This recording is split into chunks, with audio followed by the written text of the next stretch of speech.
ए दोस्तों मुखे न तू भाकुर पाए भाला कुख में छो ता अगे ही पंजन तरफा सतायल आहियां। हा दोस्त लालच छॾ उब छॾ ऐं अना परस्ती छॾ त माणी दे पंहिंजी मंज़िल सचाईअ जी ओ वफ़ाउनि जा वेरी न छट ॿिज नफ़रत जो हिन पाक धरती ते मां सम्झां थो वकोड़े वियो आहे तोखे मफ़ादनि जो कैंसर। हा मञा थो वफ़ाउनि जो मुतलाशी आहीं मगर तूं कननि मां कप खे कढी ॿुध परे आ वफ़ाउनि जी मंज़िल सचाई जी मंज़िल तूं कूड़ो कवी आ तूं कूड़ो कवी आ। असां साण खाएं असांखे लॼाएं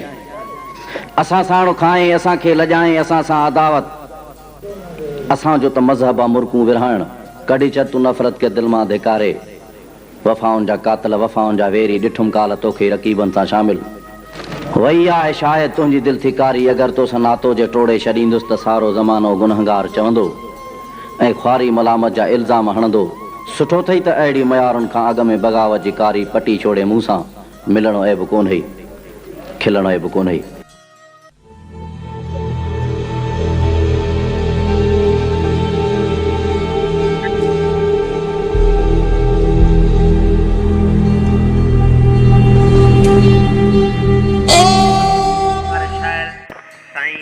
सरकज सिंधी साहब खे अची पंहिंजे ख़्यालनि जो इज़हार करे साईं सरकज सिंधी साहब।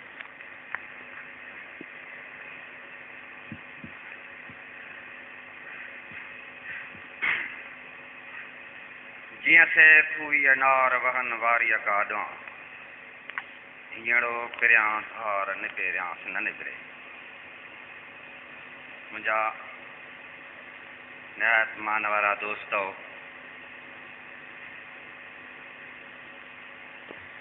मुक़दस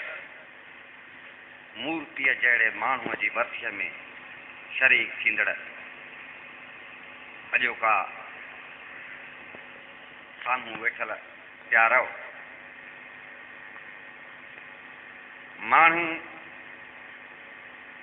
मुंहिंजे ख़्याल में के माण्हू उहे हूंदा आहिनि जेके सॼी उमिरि धक खाई बि न सुधरंदा आहिनि जीअं आऊं सरमदायूं के माण्हू धक खाई सुधरी वेंदा आहिनि पर हिकिड़ा माण्हू इंसानी क़दुरनि जे आला मयार जी छांव में अखियूं खोलींदा आहिनि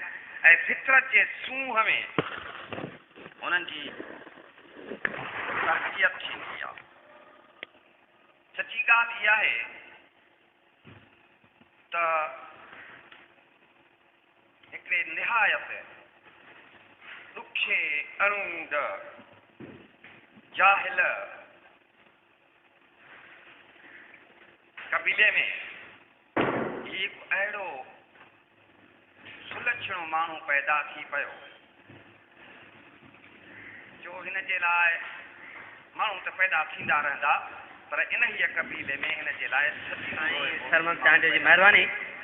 तूं चाहीं थो मां कीन पुछां तूं ज़ुल्म करी मां कीन लुछां पर तोखां हिकिड़ी ॻाल्हि पुछां मां कीअं लिकायां नेठ पुछां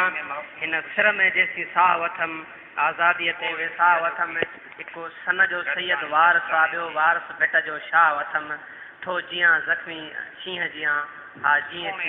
हा जेसी सिंध ते साह ॾियां या भॻवान पथर थी वियो हो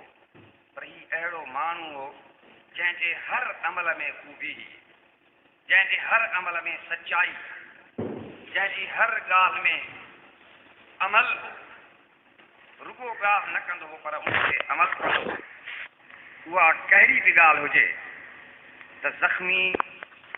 पंहिंजे अमल जे हवाले सां घटि में घटि असांजे